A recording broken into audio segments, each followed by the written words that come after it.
যেভাবে কথা বলছে, আমি আমি একটু উম বেশি বাড়াবো না, শর্ট করি। অনেকক্ষণ বসায় রাখছে জিল্লু ভাই আমাদের। আমি আজকের মানে I stay on the motto of today's program. আ আমি একটা জিনিস বিশ্বাস করি, আমি মনে করি আমার আমার রাজনীতিতে আসা বা কাজ করার ইচ্ছার ব্যাপারটা আমি ১ম থেকেই চিন্তা করি। আমি খুব ধার্মিক মানুষ সেটা বলব না। But of course I am মুসলমান। অ্যান্ড আমি মনে করি যে আমার পলিটিক্সটা আ পৃথিবীর সবচেয়ে বড় আ রাজনীতিবিদ এবং পৃথিবীর শ্রেষ্ঠ মানব যিনি উনি সবচেয়ে বড় পলিটিশিয়ান আমাদের প্রফেট মোহাম্মদ এবং উনার পরে যে খলিফারা আসছিলেন এবং প্রত্যেকেই একটা বা অন্যান্য নবীরা যারা আসছিলেন প্রত্যেকেই একটা এস্টাবলিশমেন্টের বিরুদ্ধে দাঁড়িয়েছিলেন। সততা নিয়ে দাঁড়িয়েছিলেন এই এস্টাবলিশমেন্টের বিরুদ্ধে। তো আমি ওইভাবেই সবসময় মাথায় রাখি যে ওইখান থেকে ইন্সপিরেশন নিয়ে যে পলিটিক্স তো সবসময় মানুষের পক্ষে দাঁড়ানো আর এরকম গভর্নমেন্টের এগেনস্টে দাঁড়ানো বা এরকম প্রতিষ্ঠান বা এরকম দানবের বিরুদ্ধে দাঁড়ানো মানুষের পক্ষে। সেখান থেকে আমাদের পথ চলা এবং এখানে যাদের কথা শুনলাম, আমার ভাই বোনদের কথা শুনলাম, সেই তুলনায় আমার স্যাক্রিফাইস অনেক কম, অনেক কম। আমরা পলিটিক্স করি। আ মামলা হয়েছে, জেলে ছিলাম, রিমান্ডে ছিলাম, মানসিক অত্যাচার ছিল, ১৭ বছর যাবৎ রাজনীতিতে। আমার ব্যাপারটা আবার আলাদা যেটা জিলু ভাই বললেন। আপনারা হয়তো অনেকে সমালোচনা করে বাড়ি যেতে পারতেন। আমি সমালোচনা করে আবার এদের মধ্যেই যেতে হতো আমার। প্রধানমন্ত্রী সহ প্রায় ১৭ জন আমার ঘরের মানুষ।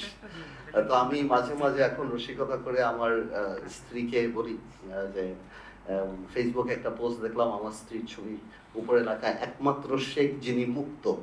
হ্যাঁ, তো আমিও সেটা বলি যে আর তো কেউ নাই। যতই আসলে ঠাট্টা করি কিন্তু সত্যি কথা যেটা খুব আনফরচুনেট।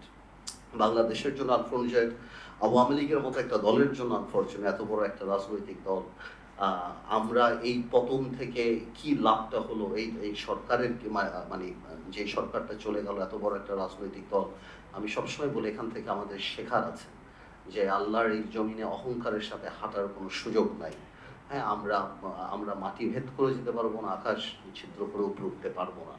এবং আমি মনে করি only arrogance and ego এই ২ টা জিনিসই। এই যে আমার ভাইরা কথা বললেন যে এখানে এমন সব লোকের নাম আসলো একসময় এদের নাম কেউ বলতো না। তারেক সিদ্দিকী সাহেব এবং আপনার জিয়া সাহেব। এবং আপনি যদি দেখেন এদের যে অত্যাচার বা যা কিছু সবকিছুর মোটো বা এই যে ডিজিএফআই ধরে নিয়ে যাওয়া, অত্যাচার করা, এই যে আমার ভাইদের কথা মোটো কিন্তু একজন ব্যক্তিকে ক্ষমতায় রাখা। সো যতই আপনি থিওরি দেন, আমি একটা বেসিক থিওরিতে যাই। আপনি রাষ্ট্র সংস্কার বলেন, যা বলেন, মানুষটা ভালো হতে হবে।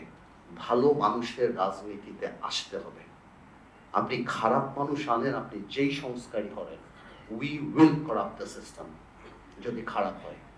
আর যদি ভালো মানুষ হয়, আপনি যতই খারাপ দেন, আপনি দেখবেন তার মধ্যে থেকেও উনি ভালো কিছু বের হয়ে আসবে। সো এই ভালো মানুষ আসার সুযোগ করে দিতে হবে। এবং it's a very big journey এই ভালো মানুষকে খুঁজে বের করা বা তাদেরকে ওই জায়গায় আনা। বাট এটার জন্য আমি মনে করি যে এটা শুধুমাত্র আল্লাহ যদি চায় এবং আমাদের আমাদের কর্মকাণ্ডে যদি এমন কিছু হয় তাহলে সেখান থেকে ওই ভালো মানুষটা এখানে আসবে যাতে করে আমরা ভালো থাকবো। এছাড়া আমরা অনেক কিছু করতে পারি। হ্যাঁ, করে কিছু সময়ের জন্য ইভেন ইভেন ইংল্যান্ডের মতো জায়গাতেও কিন্তু Margaret Thatcher became an iron lady and she successfully corrupted the system. পুরা সিস্টেমটাই কিন্তু উনি থ্যাচার গভর্নমেন্ট যেটা যেটা হয়ে গেছিল।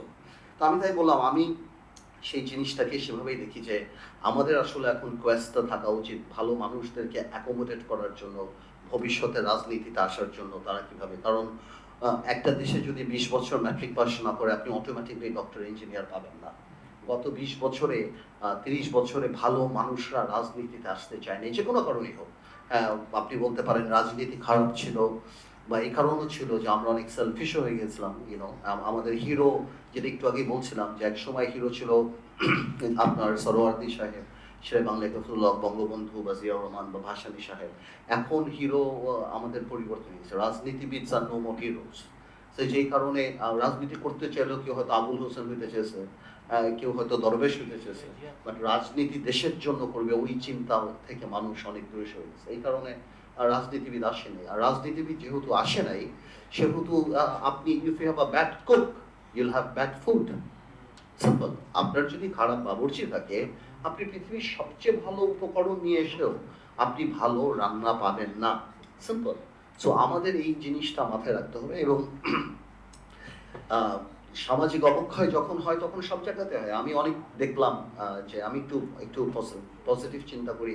আমি শিওর দুঃখ থেকে জিল্লুর ভাই বা আমার অন্যান্য ভাইরা বলেছেন সাংবাদিকতা নিয়ে, বা যাই বলেন, এই স্বৈরাচারী সরকারের বিরুদ্ধে গত 15 বছরে যা জানতে পেরেছি, সংবাদ মাধ্যমের মাধ্যমেই জানতে পেরেছি, অন্যভাবে কিন্তু পারিনি। এই কাটসাট করে যেভাবেই হোক, ভয় ভীতি দালালি যাই হোক, কিন্তু 12টা পর্যন্ত সংবাদ দিয়ে তারপর হয়তো দালালি করেছে, কিন্তু পেয়েছি, আমরা পেয়েছি। হয়তো এখন জিল্লুর ভাই বলেন বা অন্যরা বলেন, আমরা যদি ওই স্ট্যান্ডার্ড ক্রিয়েট করতে যাই, of course not everyone is same. যেই কারণে জিল্লুর ভাই বা রোমিও ভাই সবাই তো আর একরকম হয় না, বাট আই এম শিওর আরো ভালো হওয়া যায়। বাট এগেইন কারেক্টলি সেইড, এক একটা বড় বড় কোম্পানি, এক একটা প্রজেক্ট হলো এইসব টেলিভিশন কোম্পানি বা পত্রিকা কোম্পানি, যেটা তারা নিজেদের ঘুষের রেট কমানোর জন্য অনেকে বানিয়েছে, অনেকে ব্ল্যাকমেল করানোর জন্য অনেকে বানিয়েছে, অনেকে গ্যাস লাইন কেটে দিবে, ভিএটি কেটে দিবে, এটা বাড়িয়ে দিবে, এআইটি বাড়িয়ে দিবে, তাদেরও অনেক কিছু আছে। At the end of the day businessman will think about মানি। এবং আমরা এবারও দেখেছি যে বিজনেসম্যানদের যখন আপনার এই সরকার 2024-এ দামি নির্বাচন করার পর থেকে গেল, বাংলাদেশের অনেক প্রতিষ্ঠিত বড় বড় ব্যবসায়ীদেরকে দেখেছি যে তারা যখন এই বুঝে গেল যে আর হয়তো কোনোদিন ক্ষমতা থেকে যাবে না, 2041 বা প্রধানমন্ত্রী তো যাবেই না, প্রধানমন্ত্রী দেখা যাবে যে 90 বছরের পরে আইসিইউ থেকে আরো 10 বছর থাকবে, হ্যাঁ, ইট ডাজন্ট ম্যাটার, কিন্তু তারপরে কে কে আসবে তারা ঠিক করা আরম্ভ করে দিল, এরপরে আসবে, এবং প্রধানমন্ত্রীর কোনো অল্টারনেট নাই। তখন কিন্তু আমরা অনেক বড় বড় প্রতিষ্ঠিত ব্যবসায়ীদের দেখেছি যে কিভাবে তারা আউট অফ দ্য বক্স যে প্রধানমন্ত্রীকে মা ডাকছে, বা যেটাকে আমরা বলি চাটুকারিতা করছে, এবং কিভাবে নিজেদেরকে বিলিয়ে দিচ্ছে। তো at the end of the day তারা হয়তো সেটার কথাই চিন্তা করেছে। তো আমি কাউকে ছোট করার কথা বলছি না, আমি ইমান হালকার কথা বলছি আর কি। অনেকে হয়তো মনে করেছে যে আমরা এই সব প্ল্যান করে ফেলবো, আর উপরে কেউ নাই, আর কোনো কিছু হবে না, তো সেখান থেকেই হয়তো এটা। এখন বাস্তবতা নিয়ে অল্প একটু কথা বলি, অনেক কথা হয়েছে। দেখুন, আমি জেল থেকে বের হওয়ার পরে 5 তারিখের পরে আমি একটা মাত্র শোতে গিয়েছিলাম। আমি এরপর 1.5 মাস কোনো শোতে যাইনি। আজকে 1.5 মাস আমি যাই না, বিকজ আমি পার্সোনালি বিলিভ করি, আমি প্রথম থেকেই বলি আমি, যে এই সরকারকে আমাদের সুযোগ দেওয়া দরকার। এই সরকার আসছে, এই কারণেই আমি বিং আ পলিটিশিয়ান, আমি আমার জায়গা থেকে জানি কোনো রং মেসেজ না যায়, এই কারণে আমি কথা বলা থেকে বিরত থাকি। কারণ আমি কথা বললে তো আমি যেটা ফিল করি সেটাই আমার বলতে হবে। আজকে আমার কিছু বলতে হবে, যেহেতু জিল্লুর ভাই আমাকে ইনভাইট করেছে। আর আরেকটা ব্যাপার হলো যে আমি শ্রদ্ধা রেখেই বলছি যে আমি এই সরকারের আশা করব, যেটা মাসুদ কামাল ভাইয়ের মুখ শুনেই বলি, যে ওনারা যাতে এটাকে পজিটিভলি নেয় আমরা যে কথাগুলি বলছি। প্রথম কথা হলো, আমি যেটা করি, সরকার নামানো আর সরকার চালানো এক জিনিস না। সরকার নামানো আর সরকার চালানো এক জিনিস না। এই সরকার প্রথম যে জিনিসটা ভুল করেছে, যে এই আন্দোলনটা শুধুমাত্র বৈষম্য বিরোধী ছাত্র আন্দোলনের ক্রেডিট হিসেবে নিয়েছে, which is not right. এটা 15 বছর 17 বছরের মানুষের ক্ষোভ, প্রত্যেকটা শ্রেণীর মানুষ বিগত সরকার দ্বারা এফেক্টেড।